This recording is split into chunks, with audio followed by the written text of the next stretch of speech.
ఈటెల జోస్యమే నిజమవుతోందా? మామా వెస్ అల్లుడా?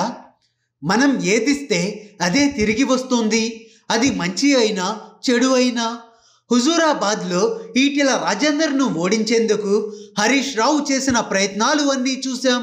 ఉన్న కాస్త ఇమేజ్ను కూడా డ్యామేజ్ చేసుకుంటున్నారు అని విమర్శలు వచ్చినా మామ ఆదేశాలను కట్టప్ప మాదిరి చెప్పినవన్నీ పాటించేశారు.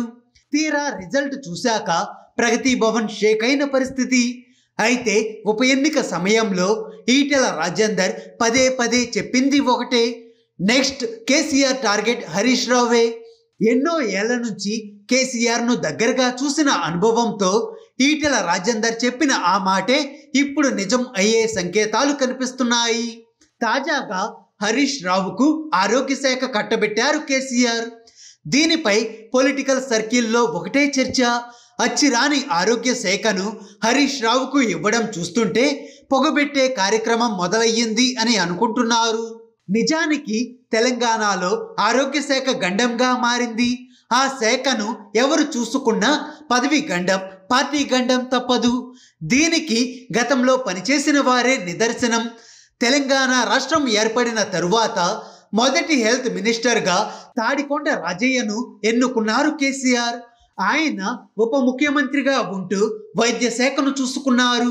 అయితే కొన్ని రోజులకే అవమానకరమైన రీతిలో పదవి నుంచి ఆయన తప్పుకోవాల్సి వచ్చింది. రాజయ్య తరువాత లక్ష్మారెడ్డికి వైద్య శాఖను కట్టబెట్టారు. అయితే 2018 ఎన్నికల్లో ఆయన గెలిచిన క్యాబినెట్లో బెర్త్ దక్కలేదు. చాలా రోజుల వరకు వైద్య శాఖను ఖాళీగా ఉంచిన కేసీఆర్ ఈటెల రాజేందర్కు అప్పగించారు. ఆయన కూడా 2 ఏళ్లే పనిచేశారు.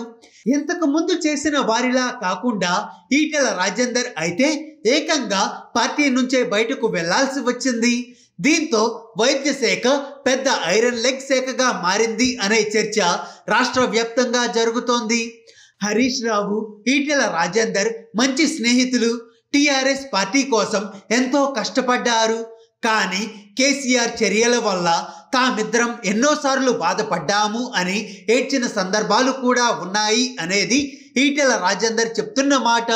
హరీష్ రావు మీద ఆయనకు ఎంతో కోపం ఉందని, తనను ఓడించేందుకే ప్రస్తుతానికి దగ్గర తీసుకున్నారని, ఉప ఎన్నిక అయిపోయాక దూరం పెట్టేస్తారని ప్రచారంలో ఈటెల రాజేందర్ పదే పదే హెచ్చరించారు.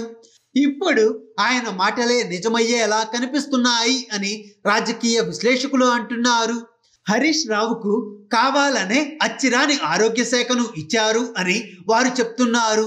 వైద్య శాఖను తీసుకున్న వారు కొన్నేళ్లకు పదవి కోల్పోవడం ఖాయం అని హెచ్చరిస్తున్నారు. హరీష్ రావు రాజకీయ జీవితాన్ని ఖతం చేసేందుకే వైద్య శాఖను కేసీఆర్ కేటాయించారు అని విశ్లేషిస్తున్నారు. హాయ్ ఫ్రెండ్స్, మా టుడే టుమారో యూట్యూబ్ ఛానల్ చూస్తున్నందుకు చాలా థ్యాంక్స్. మరిన్ని లేటెస్ట్ వీడియోస్ కోసం వెంటనే సబ్స్క్రైబ్ చేయండి. అలాగే ఈ బెల్ ని కూడా రింగ్ చేసేయండి. మా నోటిఫికేషన్స్ అన్ని మీ మొబైల్లో వస్తాయి. అలాగే మా వీడియోస్ మీకు నచ్చితే లైక్ చేయండి, షేర్ చేయండి, నచ్చకపోతే కామెంట్ చేయండి.